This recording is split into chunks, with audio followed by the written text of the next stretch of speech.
Time now for business news. Brian Quinn joins us on the set. Coming back to those import tariffs on steel and aluminum we've been hearing so much about. Donald Trump saying there would be no exceptions, but in fact, Canada and Mexico getting an exemption. And there could be even more. Trump exempting America's next-door neighbors on the condition that they reach an agreement on the NAFTA trade deal that satisfies the U.S., but he also left the door open to other U.S. allies to make the case for why they, too, should be spared those import duties.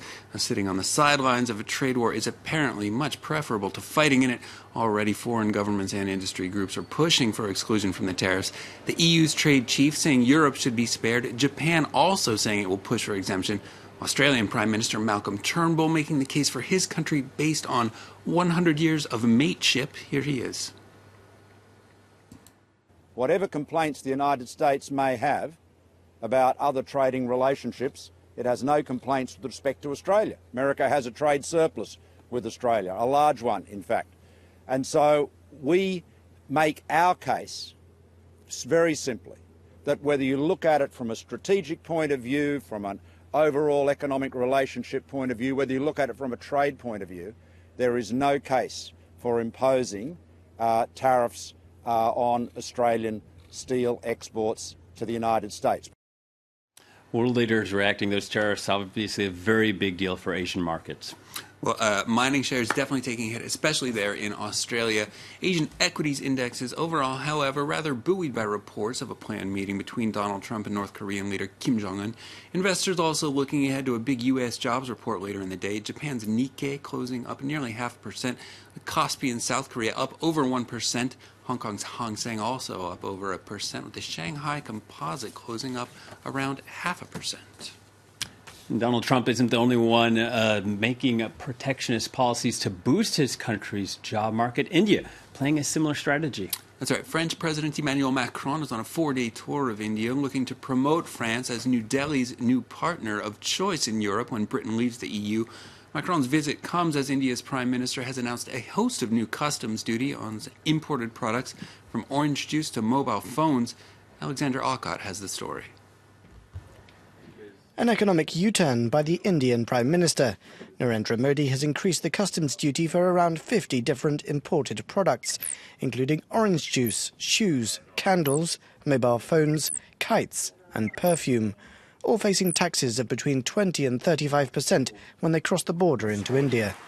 The move goes against the policies he called for at the Davos Economic Forum a month and a half ago, when he defended open markets.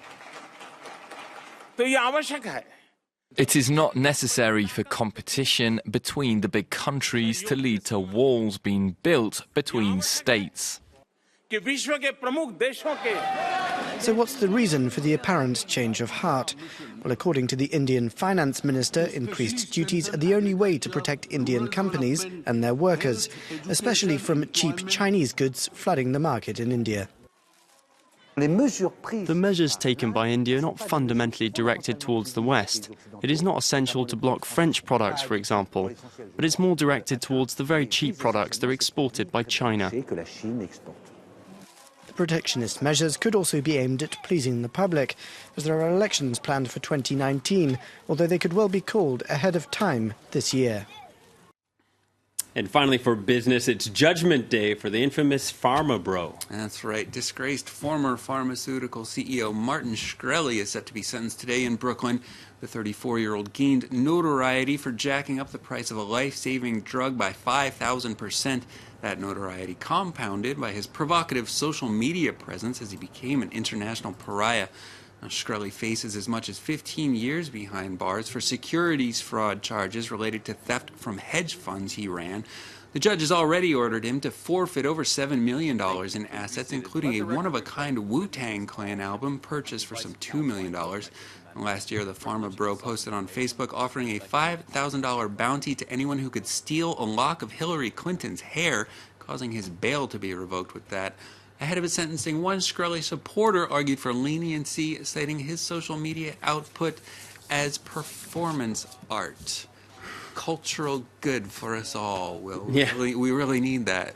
I'd still like to hear that Wu-Tang album, but I think we might get to. All right, Brian Quinn, I'm going to hold you to that. Brian Quinn with a roundup of the business news. That's it for now. More headlines coming up in just a moment.